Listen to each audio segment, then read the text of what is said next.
welcome back. Today, we're looking at our clustering and dimensionality reduction algorithms, specifically algorithm number 22 on our list, t-SNE. If you recall from our look at principal component analysis, or PCA, that algorithm simplifies data by finding straight, linear axes that capture the widest spread, or global variance, of the dataset. t-SNE operates differently. It uses a non-linear approach. Instead of trying to preserve the vast global distances between everything, it bends and flexes to reveal the true localized shape of complex data. So while PCA acts like a wide-angle lens, keeping the big picture in frame, t-SNE operates more like a neighborhood watch. It cares almost entirely about preserving who your immediate neighbors are. To understand why we need this, consider the scale of high-dimensional data. If you take a single 28 by 28 pixel grayscale image of a handwritten digit and stretch its pixels out into a single line, you get an array of 784 distinct numerical values. In math terms, that single image is a point sitting in a 784-dimensional space. Human biology fails here. We can barely conceptualize 4 dimensions, let alone 784.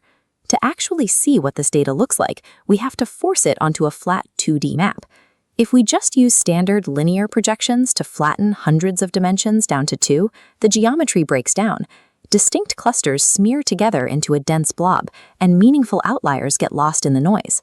This is the exact problem t-SNE solves.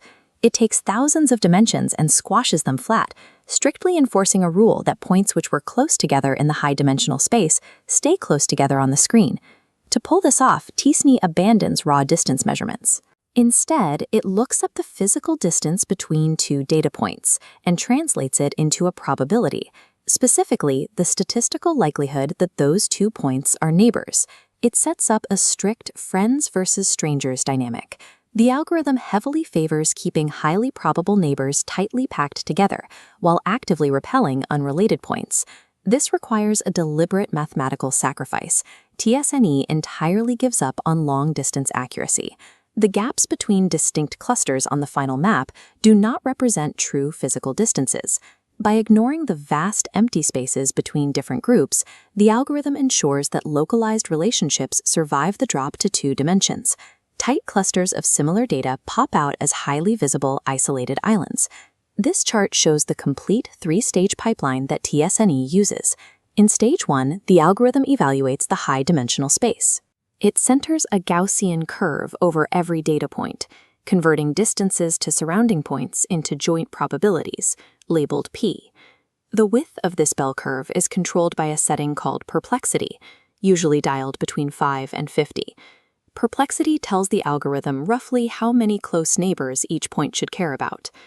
In stage 2, the points are scattered onto a flat 2D map. But here, their similarities, labeled Q, are measured using a different curve, a heavy-tailed student T distribution. Finally, stage 3 bridges the gap. The algorithm uses Kullback-Leibler divergence to measure the difference between high D and low D probabilities. Using gradient descent, it continuously nudges the 2D points until the flat map closely matches the original neighborhoods. Through this iterative push and pull, the engine ensures the final layout is a highly optimized reflection of the original complex relationships. Looking at this similarity kernels chart, you might notice something unusual. Why does t-SNE switch from a tall Gaussian curve in the high dimensions to a flatter, heavy-tailed student T distribution in the low dimensions? It solves the crowding problem. A flat 2D space lacks the volume to fit points that are moderately far apart in high dimensions. Forcing them with the same Gaussian curve crushes the clusters into an overlapping blob.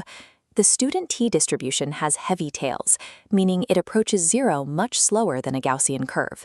This tweak alters the math, giving moderately distant points the mathematical permission to sit comfortably further apart on the 2D plane.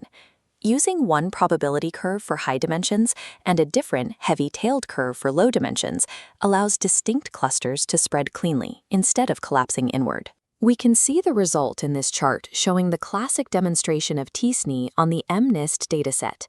70,000 images of handwritten digits, each starting as a 784-dimensional vector, are cleanly separated into 10 distinct 2D islands.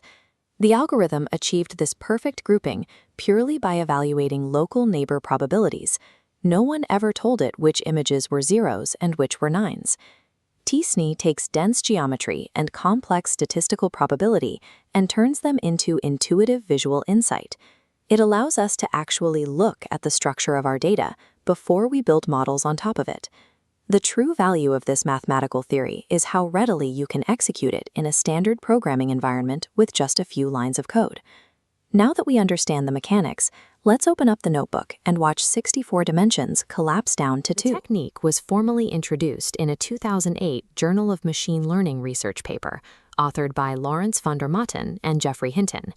That breakthrough built directly on an earlier concept called Stochastic Neighbor Embedding, which Hinton and Sam Rowis developed back in 2002. The script we were about to review will recreate their signature demonstration from that paper, taking high-dimensional image data and mapping it into cleanly separated islands entirely without the use of category labels. Despite its heavy academic pedigree, the true modern power of t-SNE is how easily any developer can deploy it. To see this in action, we are looking at the Unsupervised Machine Learning Algorithms notebook, located in Chapter 6 of the 50 Algorithms repository. The implementation begins by pulling in the standard digits dataset from the scikit-learn library. We are dealing with exactly 1,797 images of handwritten numbers. Each image is an 8x8 pixel grid that gets flattened out into a continuous 64-dimensional vector. Human brains are entirely incapable of visualizing 64 dimensions simultaneously. The sheer impossibility of reading this raw mathematical density manually is exactly why we have to route these vectors through a dimensionality-reduction tool to make them legible. Here we initialize the t-SNE object itself.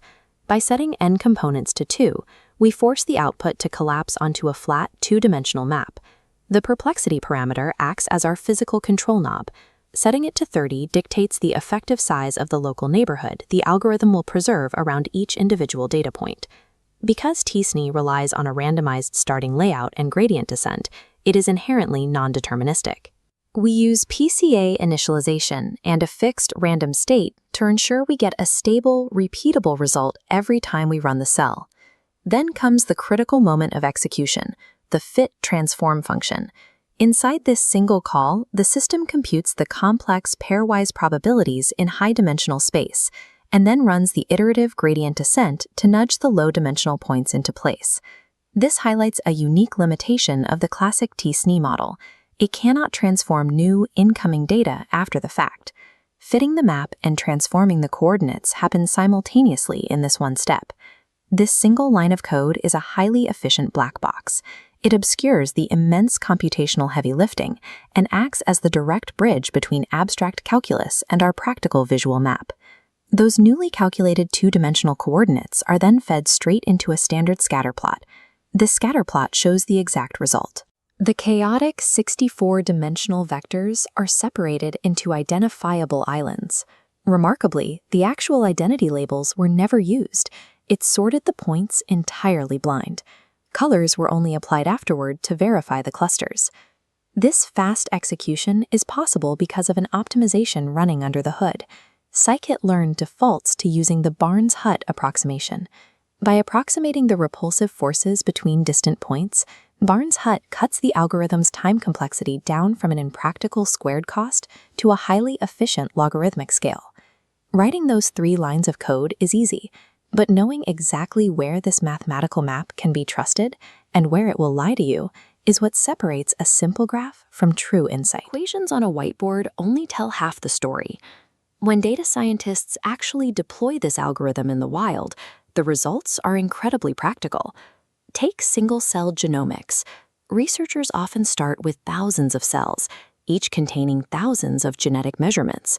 By passing that raw, unlabeled data through t-SNE, the algorithm naturally pulls distinct cell types into tight, isolated groups on a screen, letting biologists visually identify unique immune or brain cells without knowing what they were looking for beforehand. This chart shows how the exact same math applies to human language. It's a plot of 19th century linguistic data, mapping high-dimensional word vectors. Distinct parts of speech, adjectives, past tense verbs, nouns, organically form their own separate, color-coded neighborhoods based entirely on their underlying contextual meaning. And this plot shows the classic MNIST dataset, 70,000 images of handwritten digits, each originally a 784-dimensional string of pixels. Again, with 0 labels provided to the algorithm, it collapses those 784 dimensions down to 2, organizing all 10-digit classes into clear, separated islands. Whether you are processing pixels, words, or biological cells, the outcome is the same. The algorithm translates the invisible, multidimensional structure of a dataset into a flat map that the human eye can easily read. The reason this specific technique is so widely adopted is its singular focus on local neighborhoods. The algorithm is designed with one strict priority. If 2 data points are highly similar in a 700-dimensional space, they must be placed right next to each other on the 2D map. This local focus allows it to untangle nonlinear manifolds. Think of a manifold like a crumpled sheet of paper. Traditional straight-line methods, like principal component analysis, try to draw straight lines right through the folds, missing the true shape entirely. t-SNE traces the surface of the paper as it unrolls, preserving the actual relationships between neighboring points. Because of this, you can throw a completely fresh, unlabeled dataset at the algorithm with almost 0 tuning and instantly see if natural groupings exist. It is the sharpest optical instrument we have for exploratory data analysis. It serves as the mandatory first look before anyone spends time or money training complex classification models. But that sharp local mapping requires a severe compromise. To make the immediate neighborhoods look perfect, the algorithm has to distort the rest of the map. First, the x and y axes on a t-SNE plot mean absolutely nothing. In many other charts, an axis represents a real unit, dollars, inches, time. Here, the axes are entirely arbitrary coordinates used just to put points on a screen. Second, the visual size of a cluster and the empty space between different clusters are optical illusions. A wide, dispersed cluster might look like highly varied data, and a tight cluster might look uniform, but the algorithm actually expands dense data and contracts sparse data to make everything visible. The geographic gaps between islands tell you nothing about how different those firms actually are from one another. The map is also highly unstable. It relies on a hyperparameter called perplexity, which dictates how many neighbors each point should care about. Change the perplexity, or just run the algorithm a second time with a different random seed, and you will get an entirely different layout. Finally, the exact version of this algorithm scales quadratically, what computer scientists call O of n squared. Because every single point has to compute its distance to every other point, hitting it with millions of rows will freeze a standard machine, forcing practitioners to rely on rough approximations. Because of these distortions, the output is strictly for human interpretation. You should never take the x and y coordinates from this map and feed them downstream as features into a machine learning model. A senior programmer understands exactly when to rely on these maps and when to put the tool back in the box and reach for an alternative. If you need interpretable axes, where you can actually explain what a direction on the graph means, you use principal component analysis. PCA also gives you a reusable mathematical formula, so when new data arrives tomorrow, you can accurately plot it on yesterday's map. If you are dealing with millions of data points and need an algorithm that scales efficiently while preserving the global distances between distinct clusters, you pivot to a newer technique called UMAP. This graphic shows exactly where t-SNE sits within the broader toolkit, nestled squarely in the clustering and dimensionality reduction category as algorithm number 22. It's a core component of Imran Ahmad's book, 50 Algorithms Every Programmer Should Know, and you can find the complete interactive code notebooks for it at neuralsca. The algorithm provides a recognizable face to massive, incomprehensible walls of numbers. It serves as an instrument for seeing, though the precise measuring belongs to the models that follow.